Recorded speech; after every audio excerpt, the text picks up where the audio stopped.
video, I'm going to share with you how to begin your horse on their barefoot journey. Hi there, my name is Olivia and I am an equine podiatrist serving the UK. I hold a level 5 Lantra accredited Ofqual regulated qualification in equine podiatry, a BSc honours in equine psychology and sports science, and I'm also a certified equine sports massage practitioner. So it's safe to say I know quite a bit about equine anatomy, sports science, biomechanics. Basically, I'm a massive horse nerd. So you're thinking about starting your journey on taking your horse barefoot. That's really exciting. However, I'm sure that's incredibly overwhelming for you. There's so much information out there on how to actually go about taking your horse's shoes off.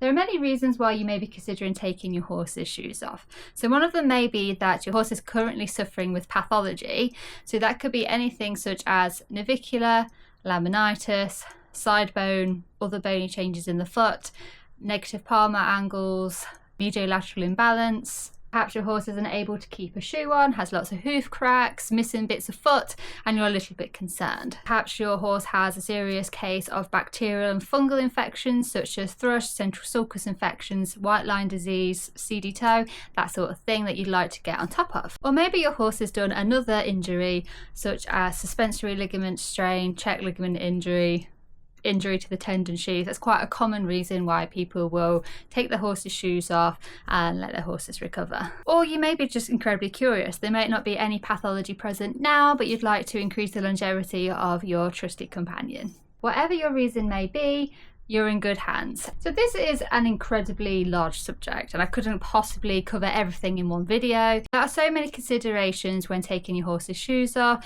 The information can be incredibly overwhelming on certain social media platforms that you don't really know how to go about it in the best way. I'm sure a lot of you are kind of on those Facebook groups, you're kind of asking your questions and things like that. However, I think it can kind of give you a lot of confidence when you're taking information from an actual hoof care professional, and hopefully I can kind of fill in that gap for you, answer any questions you may have to the best of my ability.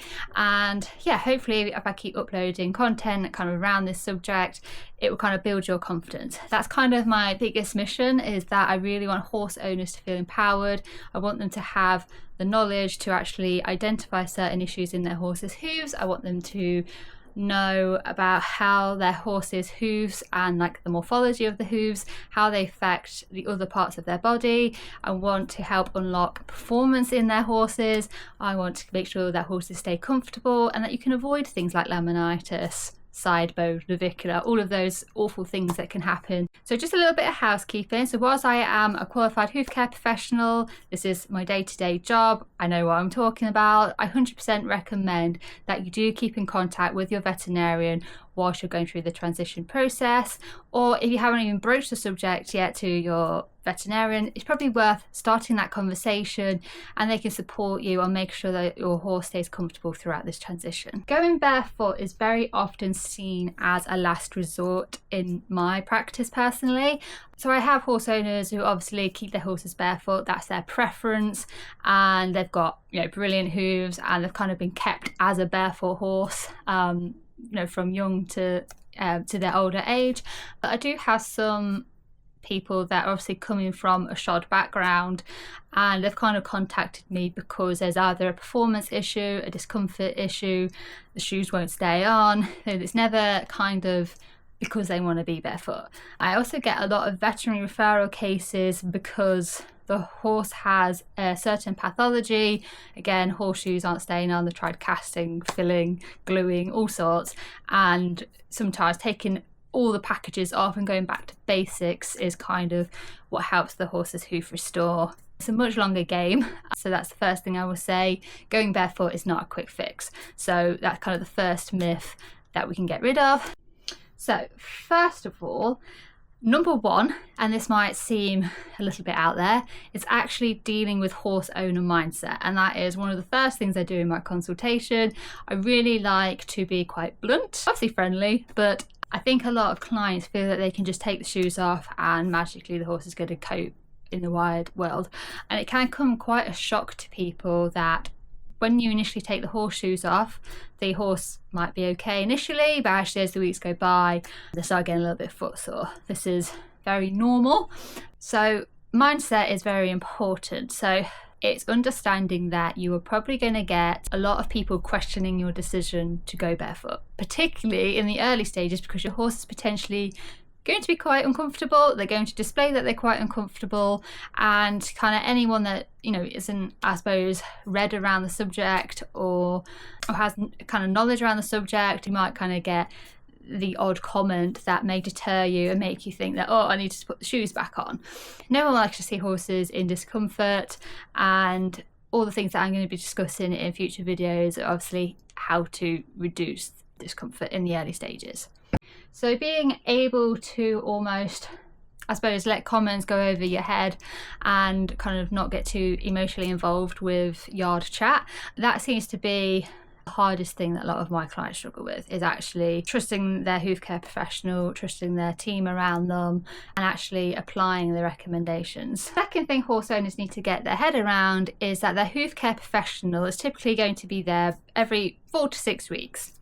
Now, your hoof care professional cannot work miracles. It's not kind of like take the shoes off and within 2 trim cycles your horse's hooves are fixed. That's just not the reality. It is the horse owner's responsibility to actually carry out recommendations given by the hoof care professional. So your hoof care provider is not a wizard. They can't magically make a horse's hoof better. They can't carve it like a piece of wood. It's not an inanimate object. It is, you know, a biological thing that obviously has to heal. I know as a hoof care professional, if I've given a client, say for example, can you make sure you're treating this central sulcus infection? These are the topical treatments you need to use. You need to use them this many times, la da da da da. So I know when a client has or hasn't done the recommendations. It's like clear as day to me. You know, it is your responsibility that in between the appointments, you are doing the recommendations. Like, it's no one else's job. You need to give your horse the best chance of transitioning successfully. If you're not going to put the work in, you're going to say it's too hard after like the first week, and you really need to question if you're gritty enough to actually carry it out. I say that and I appreciate that might kind of challenge a couple of you, and that's the way I want you to feel. I kind of want you guys to be like, no, I'm good enough for this, I can do it. Anything that is pathological in your horse will show up if you're barefoot. So that can be anything from gut discomfort, actual injuries, obviously hoof pathologies, things like that. But say if you have hindgut dysbiosis, it will show up in your horse's hooves. If your horse has pulses, a little bit low-grade laminitic, it will show up. So you need to be testing for things like equine metabolic syndrome. You suspect that could be a thing. You have to look at the diet. You have to look at posture of the horse, their body work. So if they land very heavily on one side of their foot, obviously they could have some general poor balancing issues, which the hoof care provider may or may not be able to correct solely with trimming, but they will guide you. If it's something where a hoof care provider cannot fix that, they will tell you. I actually recommend that every horse that is being transitioned to barefoot also has the supporting bodywork infrastructure. So you need to make sure that you have got an equine physiotherapist, ideally, to kind of help you with this transition, particularly if you're dealing with pathology. I would also encourage all horse owners to be open-minded during this initial transition phase. So of course there are going to be setbacks, there's going to be days where you're wondering if you've done the right thing, but sometimes you just have to trust the process. Also, if you're working with a hoof care provider, whether that's a farrier or an equine podiatrist, just make sure you have someone on your team that you feel like you can open up a conversation with. You kind of don't want to feel like you can't bring anything up because you're treading on eggshells, you're a bit, worried about coming across negative or telling someone how to do their job. You need to have a really good working relationship with your hoof care professional, and if you don't, if you're worried, then it's a good sign that you perhaps need to change your professional and find someone that you feel comfortable talking to. So if you have a hoof care professional that you feel isn't kind of willing to have a chat with you, isn't really giving you any feedback, when you ask them a question they're not really answering you, then you're just setting up your whole journey for failure. You really need to feel like you're in a safe space, and I would 100% recommend anyone to change their hoof care provider if they're feeling worried or anxious at their appointments. And this also goes with all the professionals that are going to be on your kind of whole horse team. So you should be able to feel like you can ask anyone questions that are there to support you and your horse. So that's your vet, your equine body worker, your dentist, your saddle fitter, bit bridle consultant, whoever it may be.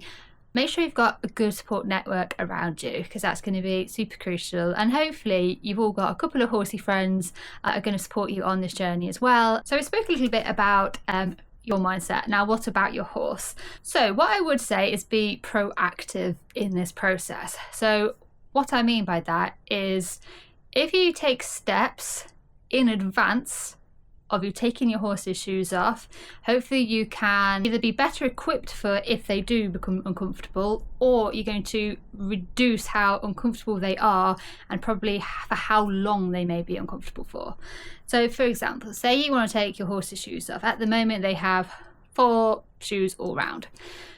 What I would say is, firstly, make sure that there is no underlying inflammation. So that could be hindgut dysbiosis, that could be equine metabolic issues, that could be, I don't know, equine asthma, whatever kind of ailment your horse may or may not already have, make sure that is under control as much as possible. By making sure that your horse isn't in an inflamed state when you take the horse's shoes off, there should be a reduction in how uncomfortable they are when you actually take them off. I would also encourage that if you have a full set of shoes on, start by just taking the back shoes off first. And then you can deal with the hind foot pathology first. So you kind of not dumping the horse all at once. You kind of, step by step, doing it gradually, which will help your horse adapt that a little bit easier. The other thing to consider as well is having hoof boots fitted, sized up, prior to shoe removal. Now, hoof boots is one of those things where expect to have to swap and change and I suppose experiment a little bit. So I've done hoof boot fitted before, and I typically fit like a therapy style boot. You can do it whilst they are shod, but what I would recommend is booking for an appointment at the same time that your farrier is present. So if your farrier is going to be removing shoes, or perhaps it's like the last time your horse is going to be shod before you go to barefoot, I would get a hoof boot fitter to come out on the same day as your farrier, because then what they can do is, whilst they've took the shoes off and altering the shoe, they can then size up the boot that's going to be most suitable. Personally, I have actually fitted hoof boots to horses that have still got shoes on. Typically it does work because you're going into a therapy boot, and what I will say is that in the early stages of your transition, fully expect to have to keep swapping and changing hoof boots, because the size of the foot will kind of keep changing depending on if it's relaxing, if it's kind of building up structure. There will be a lot of variation from one month to the other of what your horse's hooves are actually going to look like through this initial transition. Yes, it does get a little bit expensive. Hoof boots aren't cheap. Financial investment does sort of ease off as you get through your transition, so don't panic. It's not that you're going to have to keep buying hoof boots all the time, but through the first year you could potentially need to swap once or twice at least, the hoof boot size, shape, style, to suit where your horse is in their barefoot journey at that time. The other thing I would look at, which is super easy, is to see if that your horse has any current bacterial or fungal infections. So things like thrush, get on top of that before the shoes come off. Central sulcus infection is incredibly common. So open steel shoes basically contract the heels at the back, and then central sulcus infection is basically, you'll see, I like to call it the butt crack. So as you look down the back of the foot, there'll kind of be like a little groove, and that can actually create sheared heels as well if that bacteria kind of eats through the digital cushion, and it actually creates too much movement in the back of the foot, which then destabilizes the whole entire foot. The other bacterial infection that is super common are things like white line disease, seedy toe. So white line disease and seedy toe are basically the same thing. One affects obviously the toe area, and white line disease basically kind of goes all the way around your white line junction. So your white line is not your inner wall. So your inner wall is actually white and your white line is actually beige, just to make it more confusing. So in order from outside to inside, you have outer wall, inner wall, which is white, your white line, which is actually beige. So hopefully that kind of helps you. If your horse is shod, typically you can see white line disease through the discoloration around the nail holes. So if you've got a horse with a white hoof, you sort of see a bluish greenish tinge around the nail hole, and probably kind of see it tracking up a little bit. In a sort of pigmented foot, it kind of might look more bluish in tone. It is a lot harder to see in black hoofed horses, but certainly if you've got like a lot of crumbling edges, a very frilly appearance, and that is a telltale sign that you have white line disease. I personally recommend starting to treat these sort of bacterial infections before you take the shoes off, because again, you want to promote healthy hoof quality. You don't want old bacteria and things hindering your process. So things like thrush, central sulcus infections, if they start tracking up enough, they can actually get into sensitive tissue. So then when you take the shoes off, you're creating pain straight away, which is not going to set you up for success.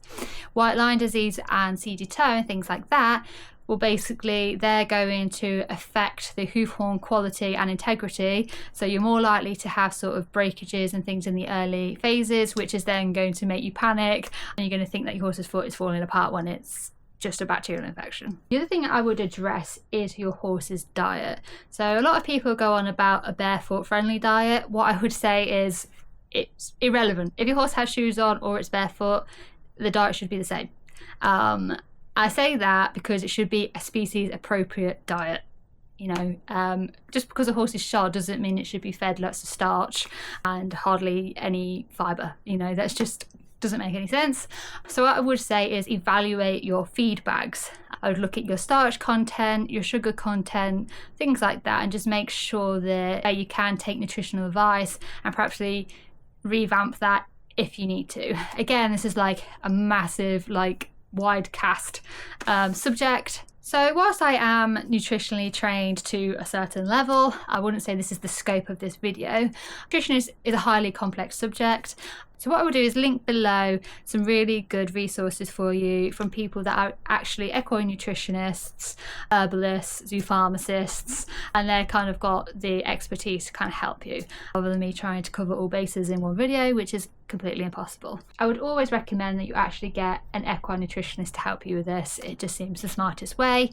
And yes, whilst I will touch on this subject in future videos, it never hurts to, again, get your information from the source who knows all about it. So in the last part of our video, I just want to quickly touch on what to expect within the first 6 months. Again, I will do videos in the future on certain aspects of the barefoot transition, whether or not you're starting from kind of negative palmar angles, medial lateral balance, all this terminology that you're like, I don't know what that means. Don't panic yourself. You don't need to be an expert now. Clients feel like they need to be an expert straight away. There's a lot of terminology that they may not understand, and they get very overwhelmed pretty quickly. So I would kind of be kinder to yourself. Don't worry, a hoof care professional is the person that is supposed to know what they're doing. That is what you're paying for them to do, and they are going to guide you through this process. So in the first 6 months, my biggest advice would be don't expect too much. Don't expect in 6 months to see a hoof that looks perfect and has no pathology, because it's just not realistic expectation. I would also expect the client to need to alter their training regimes, particularly if your horse's hooves are completely out of balance, if your bony column alignment isn't healthy, because that's going to put more strain on tendons and ligaments. So if you're wanting to do a lot of jumping, a lot of high stress movements, say in dressage and things like that, you might have to physically back off doing that for a little bit to help your horse recover. Again, your hoof care professional will be able to tell you roughly where your horse is. So when you first take the shoes off, expect that your horse will be quite tentative on harder surfaces and also sort of stony ground. This is completely normal.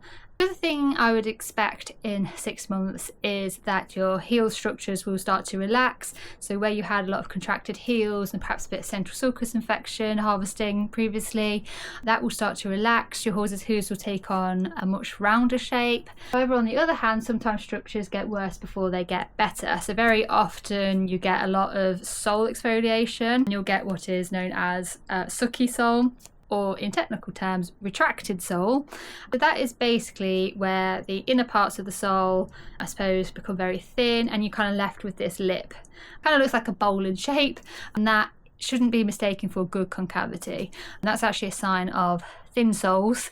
Particularly in the wetter weathers, it might become a bit more prevalent if you're removing shoes in that condition. So one of the reasons this may be is obviously having damage to a vascular part of the foot that grows the sole, or very restricted blood flow to those areas. So if you think about when a horse is in a shoe, the shoe is obviously around the peripheral edge of the foot. So the horse is loading that peripheral edge, and there's not really much blood transfusion going kind of through into the middle parts of the foot. So as you take the shoes off, what you have is a major artery that runs around called the circumflex artery. When you take the shoes off, sometimes blood flow restores very quickly.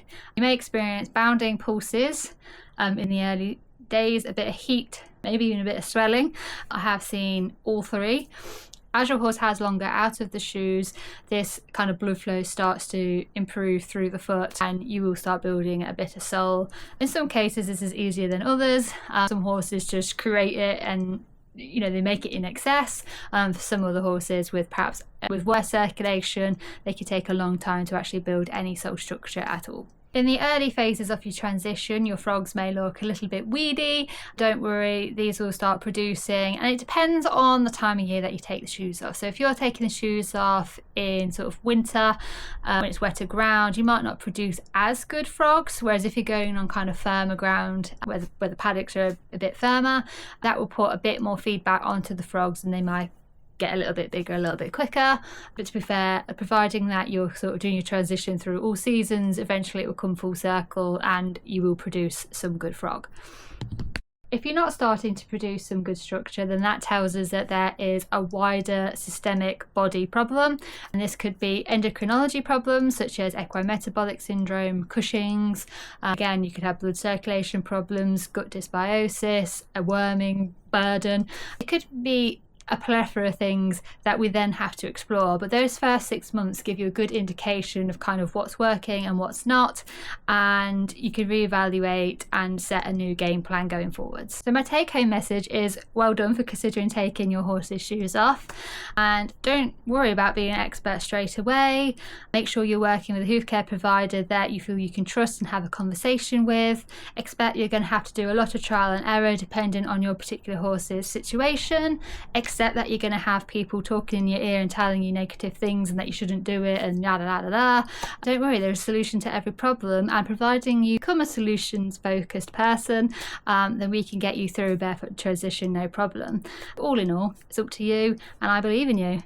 So that concludes today's video. I hope you enjoyed it. That is everything from me today. I hope that's been of help, and I'll see you on the next one. Bye.